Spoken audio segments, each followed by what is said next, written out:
تو گناہ کرنے کا اثر و نتیجہ ہوتا ہے وہ یہ ہے کہ گناہوں کی وجہ سے انسان جو ہے پریشان حال اور حقیقی چین و سکون سے جس کو کہیں گے محروم ہو جاتا ہے۔ انسان گناہ کرنے سے نتیجہ کیا ہوتا ہے؟ گناہوں کی وجہ سے انسان پریشان اور حقیقی اطمینان، سکون اور چین چھین جاتا ہے۔ تو گناہ کرنے سے انسان کو پریشانی آتی ہے اور حقیقی ریئل سینس میں سکون اور چین سے انسان کیا ہوتا ہے؟ دور ہو جاتا ہے۔ یاد رکھیے، جس کے تعلق سے اللہ رب العزت فرماتا ہے، یہ سورہ طٰہٰ سورہ نمبر 20 آیت نمبر 124، 125، 126 ہے۔ اللہ فرماتا ہے، کہتا ہے وَمَنْ أَعْرَضَ عَنْ ذِكْرِي فَإِنَّ لَهُ مَعِيشَةً ضَنْكًا وَنَحْشُرُهُ يَوْمَ الْقِيَامَةِ أَعْمَىٰ۔ اللہ فرماتا ہے، کہتا ہے وَمَنْ أَعْرَضَ عَنْ ذِكْرِي، کہ جو میرے ذکر سے اعراض کرتا ہے، منہ موڑ لیتا ہے، فَإِنَّ لَهُ مَعِيشَةً ضَنْكًا، تو میں دنیا میں اس کی معیشت، اس کی روزی روٹی برباد کر دیتا ہوں۔ اللہ کہہ رہا ہے جو میرے ذکر سے دور رہتا ہے، اللہ فرما رہا ہے، تو میں اس کی دنیا کی زندگی کو تنگ کر دیتا ہوں۔ معیشتاً ضنکا، معیشت کہتے دنیا کی زندگی میں جو چیز وسائل لگتے ہیں، جنہیں کو مال، دولت، روپیہ، پیسہ، اولاد، طاقت، صلاحیت، صحت، سب ہم برباد کر دیتا ہوں، تو اس کی دنیا کی زندگی ضنکا، سخت کر دیتا ہوں، چھوٹی کر دیتا ہوں، کس دیتا ہوں، جکڑ لیتا ہوں، اس کو دبا دیتا ہوں اور تنگ حال کر دیتا ہوں اس کو۔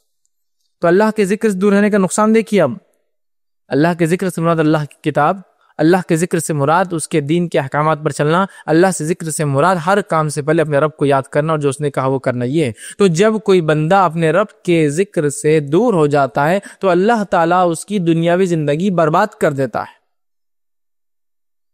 اور یہ بربادی ہر بیماریوں کے ذریعے بربادی، بے سکون، بے اطمینانی کے ذریعے بربادی، مال و دولت کی کمی کے بربادی، فصلیں لگتی لیکن وقت پر اس کا جو ہے بکتی نہیں یا پیسہ نہیں آتا، اس کے اعتبار سے کمپنی اور فیکٹریاں آپ چلاتے ہیں، ورکرز اور لوگ اور مشنری آپ کے ساتھ ہیں، ہر طرح سے اللہ برباد کر دیتا ہے۔ آگے اللہ فرماتا ہے زن کا وَنَحْشُرُهُ يَوْمَ الْقِيَامَةِ أَعْمَىٰ، اور یہ تو دنیا ہے، آخرت میں ہم اس کو اٹھائیں گے، اندھا اٹھائیں گے، اندھا اٹھیں گا، دیکھ نہیں پائیں گے۔ مطلب دنیا آخرت میں لوگ اٹھیں گے جو لنگڑے لولے جیسے بھی ہوں گے، سب صحیح سالم ہو جائیں گے، وہاں سب پرفیکٹ ہو جائیں گے، لیکن وہاں اس بندے کو اللہ کیسے اٹھائیں گا؟ اعمیٰ، اندھا اٹھیں گا، نابینا اٹھیں گا۔ جب اٹھیں گا تو وہ کہیں گا قال ربی لما حشرتنی اعمیٰ، اے میرے رب، وہ بندہ کہیں گا اے اللہ مجھے تو نے اندھا کیوں اٹھایا، ایسا حشر کیوں کیا، میرا ایسا نتیجہ کیوں ہو رہا ہے میرے ساتھ؟ تو پوچھیں گا لما حشرتنی اعمیٰ، اے اللہ ایسا کیوں ہوا، وقد کنت بصیرا، جبکہ میں دنیا میں تو دیکھتا تھا، تو اللہ تو نے مجھے ایسا کیوں اٹھایا؟ تو اللہ تعالیٰ کی طرف سے جواب آئے گا، سنی کیا جواب آئے گا۔ اللہ فرماتا ہے قال کذالک اتتک آیاتنا فنسیتها وکذالک یوم تنسی، اللہ فرمائیں گا، کہیں گا تو چونکہ میری آیتوں کو دنیا میں بھلا چکا تھا، میری نشانیوں کو، میری کتاب کو، میری باتوں کو، میرے احکامات کو، میرے رسول کے احکامات کو بھلا چکا تھا، لہٰذا آج میں نے بھی تجھے بھلا دیا، اس لیے اندھا اٹھایا، چونکہ تو نے دنیا کے اندر میرے ذکر کو چھوڑ دیا، میری آیتوں کو جھٹلا دیا۔ مطلب آیتوں سے مراد اگر دوسری قوموں سے کوئی ہوں گے تو ان کی کتاب اور ان کی انبیاء کو انہوں نے جھٹلایا، وہ آیتیں تھی۔ ہمارے لیے قرآن کو جھٹلایا، رسول اکرم صلی اللہ علیہ وسلم کی باتوں کو جھٹلایا، اور قرآن کو جھٹلانا مطلب اس کے احکامات کو جھٹلایا، جو اس نے کہا نہیں کیا، جو حلال کہا اس کو حلال نہیں مانا، جس سے رکنے کا حکم دیا اس کو حرام کا حرام نہیں سمجھا، کرتے رہا، یہ مانا ہے۔ اللہ فرمائیں گا چونکہ تو میری آیتوں کو دنیا میں بھلا چکا تھا، آج میں بھی تجھے بھلا چکا ہوں، تیری کو ویلیو میرے پاس نہیں۔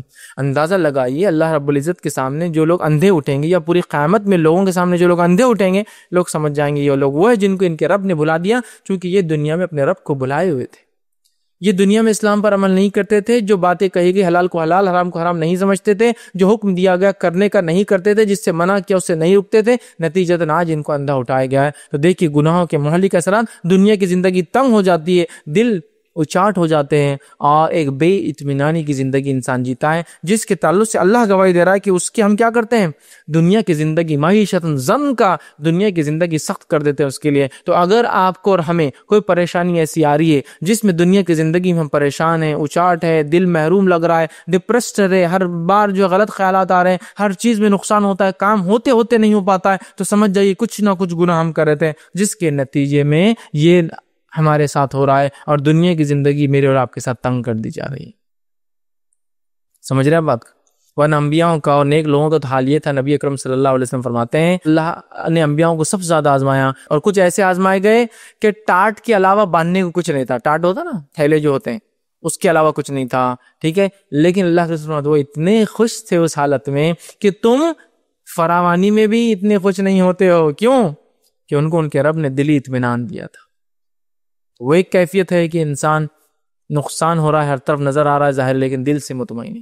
اور یہ ایک کیفیت ہے جیسے ہماری ہے، امن و امان والے علاقے، بہترین ملک، ساری چیزیں، لیکن آج ہم دل طور سے دو لوگ جمع ہوتے تو کیا بات کرتے ایک دوسرے سے؟ یار بس دل نہیں لگ رہا، مزہ نہیں آ رہا کوئی چیز، ہے نا. سب کچھ دنیا کی نعمتیں کھائے بعد بھی مزہ نہیں آ رہا یار، کچھ نیا ہونا. وہ نئی چیز کرنے کے بعد بھی مزہ نہیں آ رہا، کچھ اور نیا ہونا.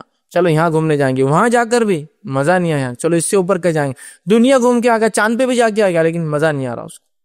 دل کی دنیا ویران ہے، اللہ نے اس کی دنیا معیشت زن کا برباد کر کے رکھ دی ہے.